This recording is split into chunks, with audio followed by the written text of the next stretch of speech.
जय हिंद, जय भारत मेरे प्यारे छात्रों। आज आपको लिए जो है नया क्वेश्चन लेकर के आ गए हैं। सारे क्वेश्चन एक से बढ़कर एक हैं, लेकिन एक बार फिर उससे वही बात, अगर चैनल पर आप नए हैं तो उसे लाइक शेयर एंड सब्सक्राइब करना ना भूलिएगा।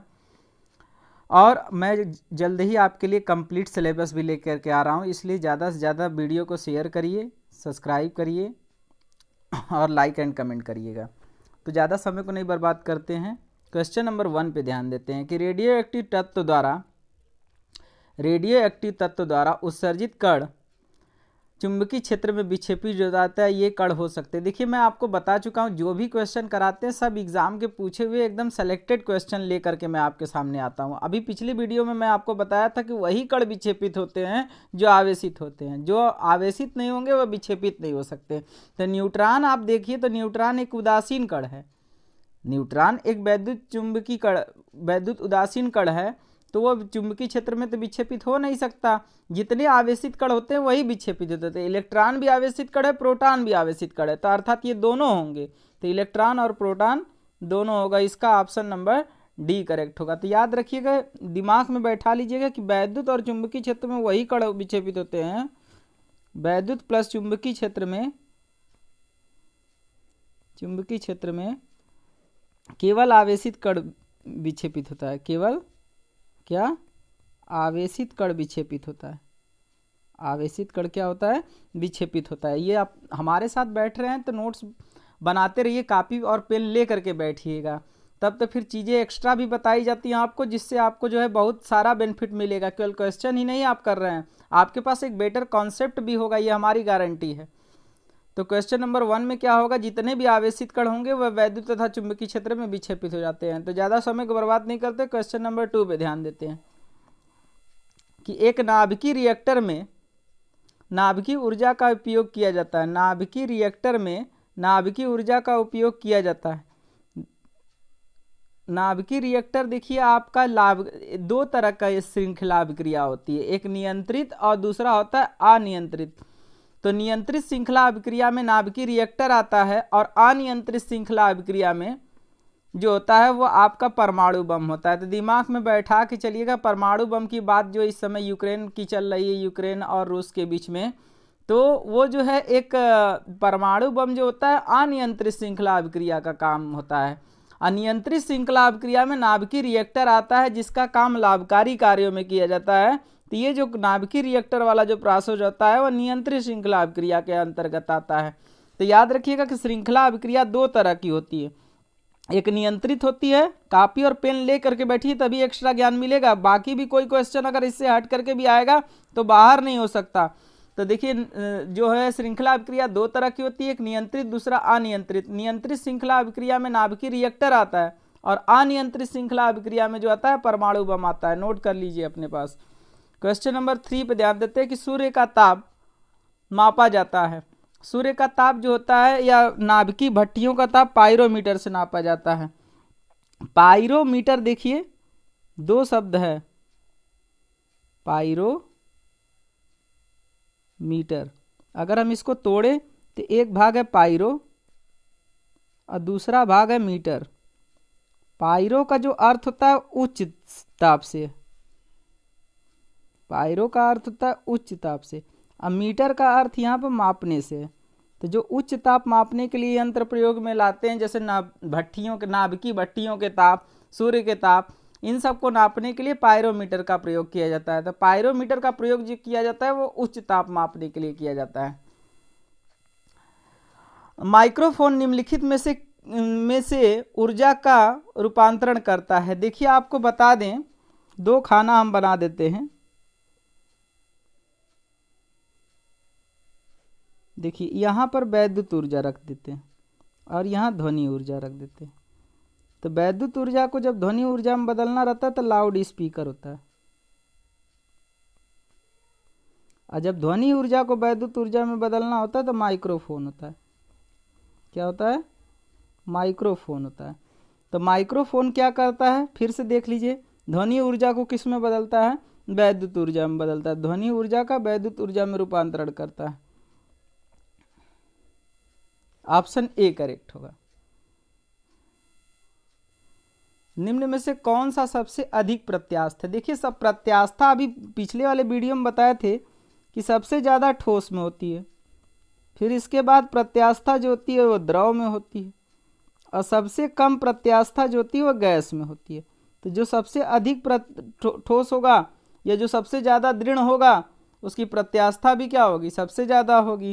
तो दृढ़ता जिसमें सबसे ज़्यादा होगी, प्रत्यास्थता का गुण भी उसमें सबसे ज़्यादा होगा। तो देख लीजिए, रबड़ उतना दृढ़ है नहीं, गीली मिट्टी उतना दृढ़ है नहीं, प्लास्टिक उतना दृढ़ है नहीं, स्टील सबसे ज़्यादा दृढ़ होता है, इसलिए प्रत्यास्थता का गुण भी स्टील में सबसे ज़्यादा होगी इन तीनों की तुलना में।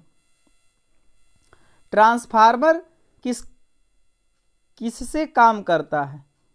किसके लिए काम करता है ये होना चाहिए। तो transformer is never used for DC, transformer is only used for the AC. Transformer का यूज़ कभी भी आप डीसी में नहीं कर सकते, ट्रांसफार्मर का यूज़ केवल और केवल आप एसी परिपथ में कर सकते हैं, डीसी में नहीं, क्योंकि ये प्रत्यावर्ती वोल्टेज के मान को परिवर्तित करता है। या तो प्रत्यावर्ती वोल्टेज को मान को घटाता है या तो प्रत्यावर्ती वोल्टेज के मान को बढ़ाता है। तो याद रखिएगा कि ट्रांसफार्मर की अगर बात करें तो ट्रांसफार्मर ओनली फॉर एसी होता है, only for AC, not for DC, not for DC. Transformer कभी भी डीसी के लिए नहीं हो सकता, जब भी होगा तो किसके लिए होगा? एसी के लिए होगा, केवल प्रत्यावर्ती धारा से। ये ऑप्शन करेक्ट होगा। कह रहा है कि एक बर्फ को 0 सेंटीग्रेड से 10 सेंटीग्रेड तक गर्म किया जाता है, तो जल का आयतन होगा। देखिए आपको डायग्राम के थ्रू हम समझा देते हैं कि आपको कहीं से प्रॉब्लम न रह जाए। यहाँ ताप ले लेते हैं और इधर वॉल्यूम ले लेते हैं, वॉल्यूम मतलब आयतन। ये इस तरह का ग्राफ होता है, तो यहाँ 4 होता है, 4 सेंटीग्रेड, यहाँ 4 सेंटीग्रेड होता है। तो 0 से 4 की ओर जब जाते हैं तो देखिए यहाँ 0 है, यहाँ 1 2 3, तो जब 0 से 4 की ओर जा रहे हैं तो देखिए आयतन गिर रहा है, और फिर 4 से 10 की ओर क्या कर रहा है? बढ़ रहा है। तो 0 से 4 डिग्री सेल्सियस की ओर जब हम जा रहे हैं तो वॉल्यूम डिक्रीज कर रहा है, अब फिर 4 से 4 डिग्री सेल्सियस से 10 डिग्री सेल्सियस की ओर जा रहे हैं तो वॉल्यूम इंक्रीज कर रहा है। तो मतलब क्या होगा कि पहले घटता है फिर उसके बाद बढ़ता है, तो पहले कम होता है फिर उसके बाद बढ़ता है, मतलब ऑप्शन सी सही होगा। आदर्श वोल्ट मीटर का प्रतिरोध कितनी होती है? देखिए वोल्ट मीटर के बारे में अगर हम बताएं तो वोल्ट मीटर का रेजिस्टेंस हमेशा जो श्रेणी क्रम में उच्च प्रतिरोध लगाते हैं उससे भी ज़्यादा होता है, और ये गैल्वेनोमीटर से भी ज़्यादा होता है। तो ज़्यादा होता है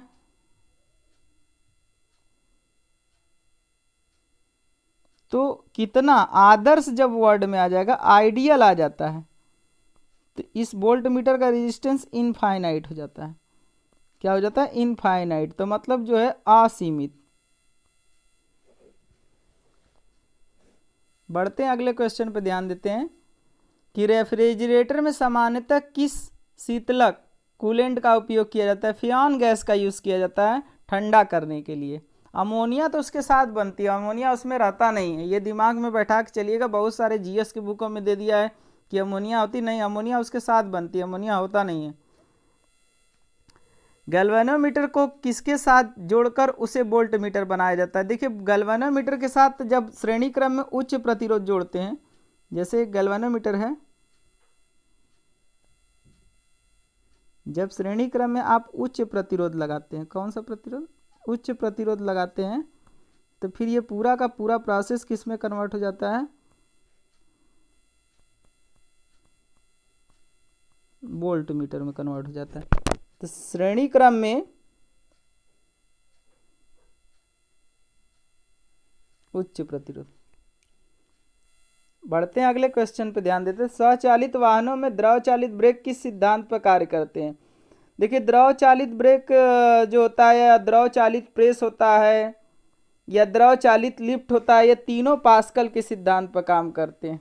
याद रखिएगा, द्रव चालित ब्रेक, द्रव चालित लिफ्ट द्रव चालित प्रेस, तीनों पास्कल के सिद्धांत पर काम करते हैं। तीनों के तीनों इंपॉर्टेंट हैं। यहाँ पर याद रखिएगा द्रव चालित ब्रेक दिया है ना, द्रव चालित प्रेस भी आ जाएगा, द्रव चालित प्रेस आ जाए या द्रव चालित लिफ्ट आ जाए,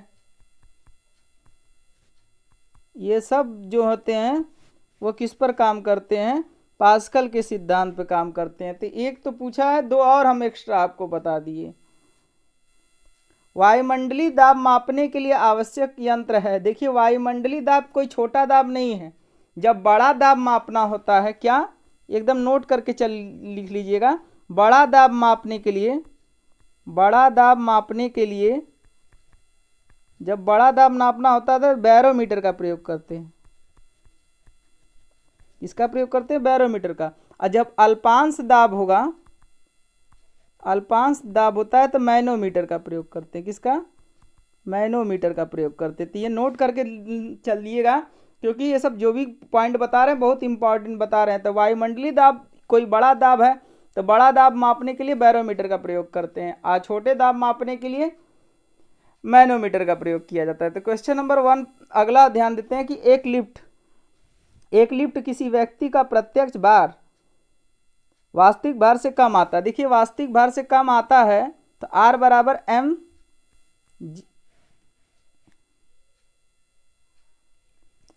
एम जी माइनस ए होता है जब लिफ्ट एक समान त्वरण ए से नीचे की ओर आती है। जब लिफ्ट एक समान त्वरण ए से नीचे की ओर आती है तब ये होता है एम बराबर जी माइनस ए। तो एक समान त्वरण ए से जब नीचे की ओर आती है तभी उसका आभासी भार घट जाता है। आभासी भार कम होता है वास्तविक भार से। तो ये कब होता है? जब एक समान त्वरण ए से नीचे की ओर आती है, एक समान त्वरण से नीचे की ओर, नीचे की ओर।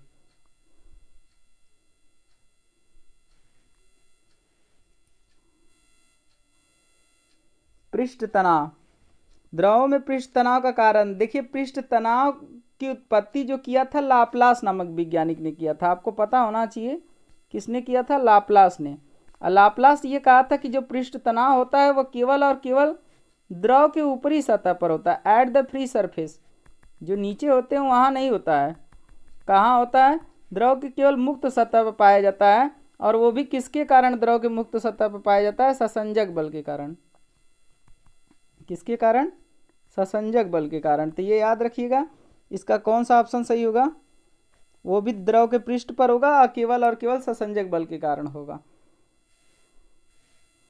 आदर्श कृष्ण या कृष्णिका क्या होती है? जो कि किसी भी तरंग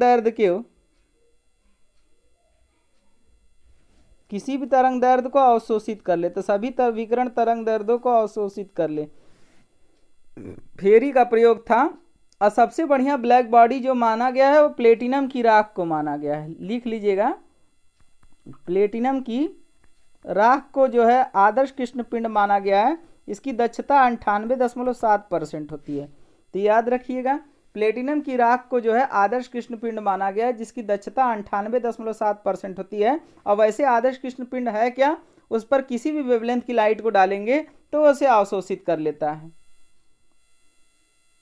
रेलगाड़ी जब स्टेशन पर पहुंचती है तो उसकी स्वाभाविक ध्वनि की आवृत्ति बढ़ती हुई प्रतीत होती है। इसका कारण क्या है? ध्वनि में डापलर प्रभाव।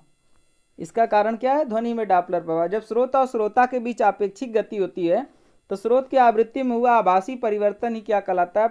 ध्वनि में डापलर प्रभाव कहलाता है। और एक बात और, इससे एक क्वेश्चन और आता है कि डापलर प्रभाव किसके लिए होता है? तो डापलर प्रभाव आपको बता दें कि दो तरह से होता है। ध्वनि में भी हो सकता है, ये दिमाग में बैठा के चलिएगा कि ध्वनि में भी हो सकता है और प्रकाश में भी हो सकता है। तो ये दिमाग में बैठा के चलिए कि डापलर प्रभाव किसी एक में नहीं हो सकता, दोनों में हो सकता है। अर्थात अगर हम बात करें तो अनुदैर्ध्य में भी हो सकता है और अनुप्रस्थ में भी हो सकता है।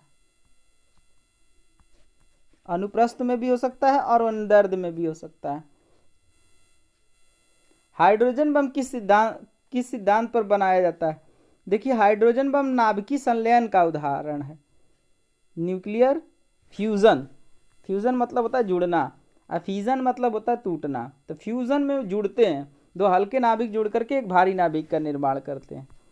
क्यों करते हैं? क्योंकि अपने अस्थायित्व को पाने के लिए। जैसे हम पढ़ा रहे हैं तो क्यों पढ़ा रहे हैं? अपनी अस्थायित्व को पाने के लिए। तुम क्यों पढ़ रहे हो? अपनी अस्थायित्व को पाने के लिए। तो उसी तरह जो दो हल्के नाभिक जो होते हैं वह अस्थायी होते हैं, तो अपने अस्थायित्व को पाने के लिए क्या करते हैं? जुड़ते हैं। तो नाभिकीय संलयन जो है न्यूक्लियर फ्यूजन का उदाहरण है। ल्यूमेन किसका मात्रक है? ज्योति फ्लक्स का। एक ट्रांसफार्मर कार्य करता है अन्योन्य प्रेरण के सिद्धांत पर, क्योंकि ट्रांसफार्मर में दो कुंडलियां होती हैं, आपको पता होगा। ट्रांसफार्मर अन्योन्य प्रेरण के सिद्धांत पर काम करता है। इधर होता है प्राइमरी और इधर होता है सेकेंडरी। तो ट्रांसफार्मर जो काम करता है वो किस पर काम करता है? अन्योन्य प्रेरण के सिद्धांत पर काम करता है। स्टीफन का विकिरण नियम है। स्टीफन ने जो दिया था वो E/A × T is directly proportional to T के पावर 4 था। तो अर्थात यहाँ से जो विकिरण ऊर्जा होती है वो जो होती है परमताप के चतुर्थ घात के अनुक्रमानुपाती होती है। तो आज आपके लिए हम 20 क्वेश्चन लेकर के आ गए थे। और चैनल अगर आप नए हैं तो उसे लाइक शेयर एंड सब्सक्राइब करना ना भूलिए। ज़्यादा से ज़्यादा वीडियो को शेयर करिए कि ऐसे ही वीडियो आपको मिलता रहे। उसे लाइक शेयर एंड सब्सक्राइब करते रहिए। और जल्द ही हम कंप्लीट सिलेबस भी कराने वाले हैं आपको, इसलिए चैनल से जुड़े रहिए और शेयर करने का प्रयास करिए। जल्दी मिलते हैं नेक्स्ट वीडियो पर। जय हिंद, जय भारत।